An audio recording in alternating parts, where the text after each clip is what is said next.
বাস্তবতা হলো দুনিয়া এমন একটা জিনিস, দুনিয়া নিয়ে আপনি যত চিন্তা করবেন, দুনিয়ার পিছনে আপনি যত ছুটবেন, আপনার এই ছোটা কখনো শেষ হবে না। এটার মধ্যে কোনো শান্তি নেই, এটার মধ্যে কোনো প্রশান্তি আপনার কাছে কখনো আসবে না। দুনিয়া আপনাকে পাগল করে দিবে, কিন্তু এই পাগলামের বিনিময়ে আপনি কিছু পাবেন না। আর সাহাবায়ে কেরামদের কথা চিন্তা করেন, আরবরা ছিল সেই সময় দুনিয়াতে একেবারেই অসম্মানিত, সম্মানিত কোনো অবস্থান তাদের ছিল না। হরমুজানের কাছে, পারস্যের সম্রাট হরমুজানের কাছে যখন ইসলামের দাওয়াত নিয়ে যাওয়া হয়েছে, চিঠি পাঠানো হয়েছে নবী সাল্লাল্লাহু আলাইহি ওয়াসাল্লামের পক্ষ থেকে, তখন সে বলছে আরবরা কালকে পর্যন্ত মরুভূমিতে কুকুরের দলের মতো দৌড়াদৌড়ি করতো, এদের কেমন সাহসে এরা আমাকে চিঠি পাঠায়।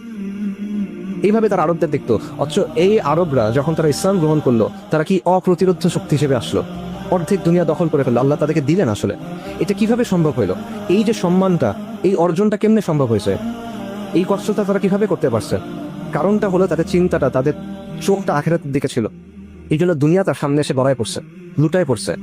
আর আমাদের অবস্থা হলো আমরা দুনিয়ার পিছনে ছুটতেছি, এই জন্য আমরা দুনিয়ার সামনে লুটায় পড়ছি, কিন্তু আমরা অসম্মানিত। দুনিয়া শব্দটা, এটা যে রুট আরবিতে, সেটার অর্থ হলো যেটা নিকটবর্তী, যেটা নিম্নমানের, তুচ্ছ। দুনিয়া আসলেই তুচ্ছ, এবং এই তুচ্ছ জিনিসের পিছনে যে ছোটে সে তুচ্ছ হবে। আমাদের কাছে অনেক সময় মনে হয় না যে কাফেরদেরকে আল্লাহ কেন দিচ্ছেন এত কিছু? দুনিয়াতে আল্লাহ তো কাফেরদের অনেক দিচ্ছেন, শান মান সম্পদ কত কিছু দিচ্ছেন, সামরিক শক্তি, সাম্রাজ্য, এত কিছু আল্লাহ তাদের কেন দিচ্ছেন? আমাদের কাছে মনে হয় না অনেক সময়?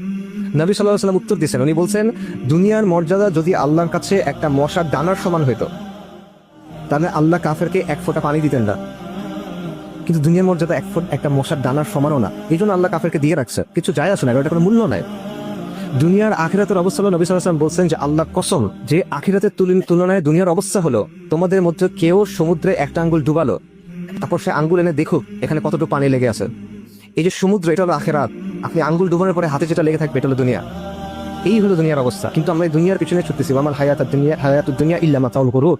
এটা ছলনার একটা জিনিস, যেটা বাইরে থেকে দেখতে খুব ভালো লাগে, কিন্তু ভেতরে কিচ্ছু নাই, ভেতরে কোনো প্রশান্তি নাই। বাইরের থেকে চকচকে জাঁকজমকপূর্ণ টানে আপনাকে, কিন্তু শেষ পর্যন্ত এটা থেকে ক্ষতি ছাড়া কিছু দিতে পারবে। এবং দুনিয়ার জিনিস আপনি যত খুঁজবেন, যত দৌড়াবেন, কোনো তৃপ্তি আপনার আসবে না। নবী সাল্লাল্লাহু আলাইহি ওয়াসাল্লাম বলছেন যে বনি আদমকে যদি 2টা উপত্যকা দেওয়া হতো, স্বর্ণ ভর্তি, মানে বিশাল ময়দান ভর্তি শুধু সম্পদ, স্বর্ণ, বনি আদম সন্তুষ্ট হবে না।